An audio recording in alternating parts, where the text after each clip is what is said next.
तो फ्रेंड्स, आज मैं आपके साथ शेयर करने जा रही हूँ लड्डू की रेसिपी।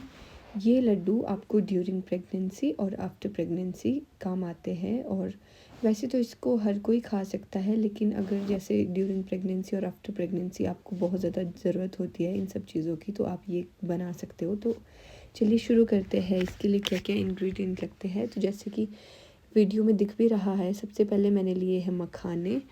1 पैकेट मखाने हैं, मुझे आइडिया नहीं कितने ग्राम होंगे। और थोड़े से अखरोट जो मेरे पास पहले से पड़े हुए थे, मैंने मतलब फाड़ के रखे हुए थे, तो फिर ये वही है अखरोट। और ये है पिस्ता, जो कि मैंने अपने दादू के पास दे दिया है छिलने के लिए, वो छिल रहे थे। और नेक्स्ट है काजू, बादाम, किशमिश, और ये पीनट्स और खजूर। तो ये सारा हमने ले लिया है। ये है कढ़ाई में, थोड़ा सा ये वीडियो ब्लर हो गया है, ये है सफ़ेद तिल और इसको हम रोस्ट कर रहे हैं, वो भी ड्राई। और ये है चिया सीड्स, इसको भी थोड़ा बहुत रोस्ट किया हमने। और इसको जब तक इससे थोड़ी अच्छी सी खुशबू आती है तब तक के लिए ही रोस्ट करना है। और ये हमने एक बर्तन में निकाल के रख दिए दोनों, और इन दोनों को मिक्स कर दिया। और काफ़ी अच्छे लग रहे थे, क्योंकि ये हमने इस बर्तन में इसलिए रखे क्योंकि इनको ग्राइंड नहीं करना है। और नेक्स्ट हम कर रहे हैं कोकोनट, जो कि गरी गोला था, उसको क्रश किया हमने। और नेक्स्ट है गोंद, जो लड्डू में काफ़ी यूज़ करते हैं लोग। ये थोड़ा सा मतलब समझ नहीं आ रहे थे मेरे को, लेकिन धीरे धीरे ये मतलब फूल गए थे अच्छे से। तो ये गोंद हमने घी में किए हैं रोस्ट, और उसके बाद थोड़ा सा घी में हमने किए अखरोट रोस्ट। अखरोट को ज़्यादा नहीं करना है, थोड़ा बहुत ही करना है।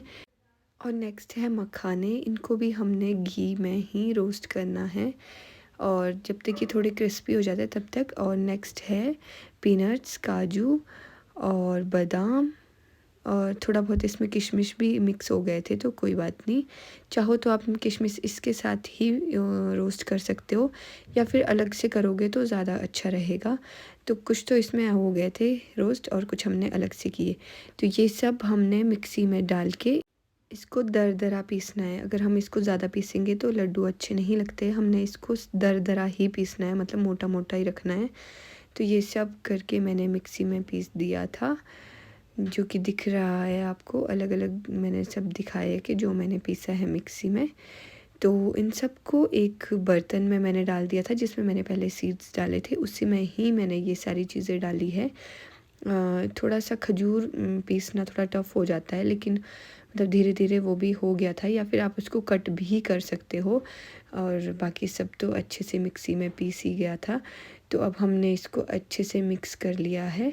और फिर अब हमारे को एक और इंग्रेडिएंट की ज़रूरत है, जो है गुड़। और गुड़ को हमने मोटा मोटा ही काटना है, क्योंकि ज़्यादा बारीक नहीं काटना है, क्योंकि इसको हमने पिघलाना है गुड़ को। और एक इंग्रेडिएंट जो कि मैं भूल गई थी, सौंठ का पाउडर। मैंने लाया था, बट पहले मैं डालना भूल गई थी, तो अब मैं डाल रही हूँ। आप चाहो तो नहीं भी डाल सकते हैं। और ये जो हमारा गुड़ है, ये अब थोड़ा ठंडा हो गया है, क्योंकि ज़्यादा गर्म गुड़ हम उसमें नहीं डाल सकते। थोड़ा मतलब वैसे तो गर्म ही चाहिए, बट उतना ज़्यादा गर्म भी नहीं कि हम हाथ भी ना लगा पाए उसमें। तो बस थोड़ा थोड़ा करके हम इसमें डाल रहे थे। और थोड़ा हमने आधा डाला पहले, और आधा ही मिक्स किया, क्योंकि अगर हम पूरा डाल देंगे और वो ठंडा हो जाएगा तो लड्डू नहीं बंधेंगे। इसलिए आधे में ही हमने डाला, आधे में ही डाला और आधे में ही मिक्स किया हमने। और फिर इसमें अगर ज़्यादा लोग बनाने वाले हो ना, तो ज़्यादा अच्छा रहता है, क्योंकि अगर आपने ज़्यादा लड्डू बनाने हैं तो ये उतनी देर में ठंडा हो जाता है। जैसे आजकल तो सर्दियाँ चल रही है, तो आजकल तो तुरंत ही ठंडा हो जाता है। तो जितने ज़्यादा लोग हो उतना ये जल्दी बनेंगे, और फिर ही ये बंधेंगे। अगर आपने थोड़ा भी लेट कर दिया इसको बनाने में, तो ये बंधेंगे नहीं। और उसके बाद हमारे पास आ जाते हैं जी हलवाई। तो उन्होंने बोला कि मैं बताता हूँ कि कैसे बनाते हैं। तो उन्होंने फटाफट से सारा मिक्स करके फटाफट से सारे लड्डू बांधने लग गए, और हमारे लड्डू बन के तैयार हो गए थे थोड़ी देर में ही। वैसे इसमें टाइम तो काफ़ी लग ही जाता है, क्योंकि बहुत सारे इंग्रेडिएंट लेने हैं, फिर उसको भूनना है, फिर उसको ग्राइंड करना है, फिर उसको लड्डू बांधने हैं। तो लेकिन मतलब मज़ा भी आ रहा था साथ के साथ, और साथ के साथ गप्पे भी मार रहे थे हम, और हमारे लड्डू भी तैयार हो गए। और काफ़ी यम्मी लड्डू बने थे हमारे। देख सकते हैं आप कितने सारे लोग हैं हम लड्डू बनाने वाले। तो मम्मी को एक हाथ में चोट लगी हुई है तो मम्मी एक ही हाथ से बना रहे थे। आप चाहे तो दोनों हाथों से भी बना सकते हैं और देखो कितने डिलीशियस लग रहे हैं ये देखने में और खाने में भी।